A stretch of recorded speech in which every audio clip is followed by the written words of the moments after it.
नमस्कार साथीहरू, तपाईहरु हेर्दै हुनुहुन्छ हाम्रो च्यानल टेक्नो टिप्स। आजको यो भिडियोमा म तपाईहरुलाई ब्लग अनि वेबसाइटमा के फरक छ, सायद तपाईहरुले मेरो अगाडिको भिडियोहरु हेर्नु भएको छ होला। मैले तपाईहरुलाई एउटा वेबसाइट पनि कसरी बनाउन सकिन्छ अनि ब्लग पनि कसरी बनाउन सकिन्छ अनि अर्निङ कसरी गर्न सकिन्छ भनेर अगाडिको भिडियोहरुमा मैले बताइसकेको छु। यदि हेर्नु भएको छैन भने हेर्न सक्नुहुन्छ। अनि आजको यस भिडियोमा म यही ब्लग अनि वेबसाइट यी दुईटामा के फरकहरु छन् अनि के समानताहरु छन् भनेर तपाईहरुलाई यो जानकारी दिनेछु साथीहरु। त्यसैले भिडियोको अन्तसम्म जोडिनु होला अनि यस्तै नयाँ जानकारीहरु पाउनको लागि कृपया तल दिएको सब्स्क्राइब बटनमा क्लिक गर्न नबिर्सनु होला। सबैभन्दा सुरुमा हामी ब्लग र वेबसाइटमा फरक भन्दा पनि सुरुमा तपाईहरुलाई एउटा वेबसाइट कस्तो हुन्छ भनेर म देखाउन चाहन्छु। तपाईहरु यहाँ हेर्न सक्नुहुन्छ। प्राय तपाईहरुलाई पनि थाहा छ होला वेबसाइट कस्तो हुन्छ भनेर। अनि मेरो यहाँ तपाईहरु माथि हेर्न सक्नुहुन्छ टेक्नो टिप्स भनेर लेखेको छ। मैले आफै बनाएको वेबसाइट हो। अनि अलिकति तल हेर्ने हो भने home, about us, services, gallery, contact अस। मैले यो सिम्पल तरिकाको एउटा वेबसाइट बनाएको छु। अनि त्यसको साथै अलिकति तल यहाँ आर्किटेक्ट भनेर लेखिएको छ। मैले जब गर्ने कम्पनी रहेको छ यो। अनि त्यसपछि अलिकति तल हेर्ने हो भने एउटा वेबसाइट, पर्फेक्ट वेबसाइट मैले बनाएको छु। जस्ट स्याम्पलको लागि मात्र मैले यो बनाएको हो। अनि अर्को ब्लग हेर्न चाहनुहुन्छ भने यहाँ देख्न सक्नुहुन्छ। मैले तपाईहरुलाई यहाँ पनि एउटा वेबसाइट, सेम वेबसाइट छ। त्यस्तो केही फरक जस्तो त देखिँदैन, तर यी दुईटामा पनि धेरै ठुलो फरक छ साथीहरु। यो पनि एउटा वेबसाइट जस्तै देखिन्छ, यहाँ हेर्न सक्नुहुन्छ। अब तपाईहरुले देखिसक्नुभयो होला। अनि मैले अगाडिको भिडियोमा पनि ब्लग कसरी यो रेडी गरेको छु मैले भनेर तपाईहरुलाई बताइसकेको छु। अनि यसबाट अर्निङ कसरी गर्न सकिन्छ भनेर पनि बताइसकेको छु। त्यसोभए ब्लग अनि वेबसाइटमा एउटा प्रमुख फरक हो तपाईहरुलाई म बताउन चाहन्छु। सबैभन्दा सुरुमा यसको अर्निङ गर्ने तरिका एउटा फरक छ। जस्तै ब्लगमा यसमा हेर्ने हो भने साथीहरु, ब्लगमा अर्निङ गर्न तपाईहरु पार्ट टाइम अथवा फुल टाइम गर्न सक्नुहुन्छ। ब्लग भनेको चाहिँ कुनै जानकारी दिने अनि अर्निङ गर्ने, त्यो त्यसरी यहाँ जानकारी दिने अनि अर्निङ गर्ने तरिका यो ब्लगमा हुन्छ भने। तर वेबसाइटमा भने त्यस्तो त धेरै हुँदैन। कोहीले वेबसाइट पनि अर्निङ गर्ने तरिकाले बनाउनुहुन्छ, तर वेबसाइटमा प्राय मान्छेहरूले आफ्नो कम्पनीको जानकारी दिने अथवा डिटेलको बारेमा बताउने मात्र वेबसाइट बनाउनुहुन्छ। प्राय चाहिँ अर्निङ गर्नको लागि वेबसाइट बनाउनुहुन्न। तर वेबसाइट भित्रै अरू तरिकाबाट, जस्तै अनलाइन सर्भिसेसको लागि त्यस्तो वेबसाइटहरू पनि बनाउनुहुन्छ। तर मुख्यतया यहाँ मान्छे भिजिट गरून् अनि त्यसले अर्निङ गर्ने त वेबसाइटमा धेरै हुँदैन। अनि एउटा समानता भनेको चाहिँ यी दुवैबाट अर्निङ गर्नको लागि गुगल एडसेन्सको एप्रुभल चाहिन्छ। अनि एड्स मार्फत अर्निङ गर्न सक्नुहुन्छ।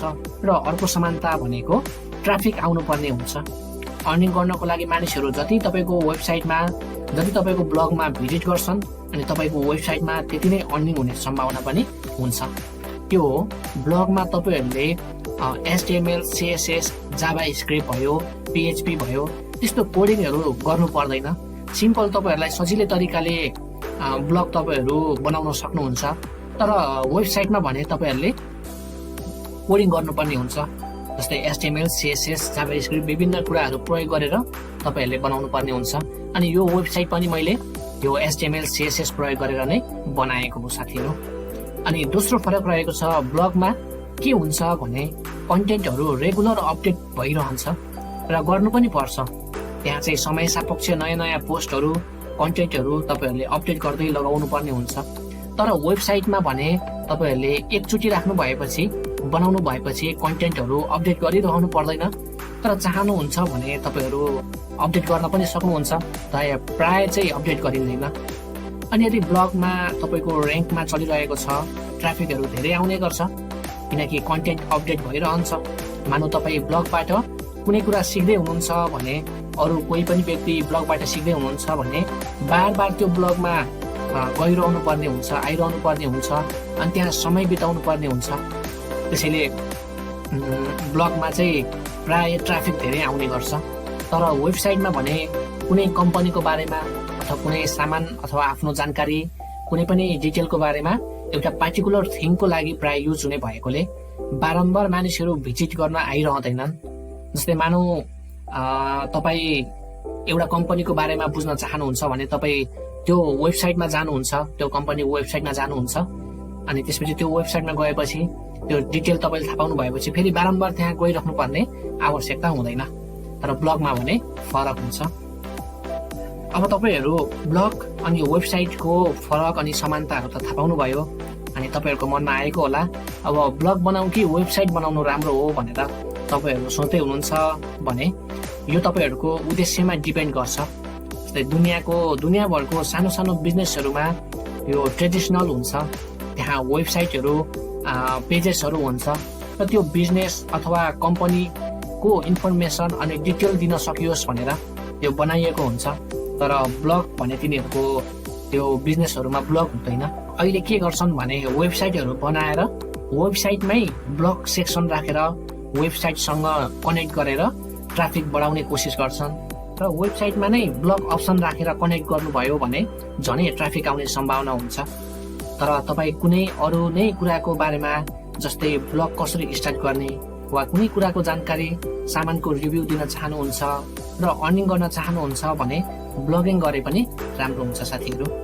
त्यसोभए तपाईहरुले आजको यो भिडियोमा अन्तसम्म हेरेर साथ दिनुभयो अनि ब्लग र वेबसाइटमा के फरकहरु छन् भनेर तपाईहरुले बुझ्नुभयो होला।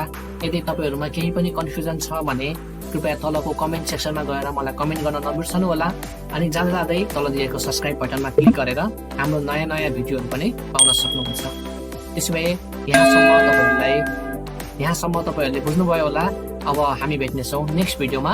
त्यतिन्जेलसम्मको लागि सुरक्षित रहनु।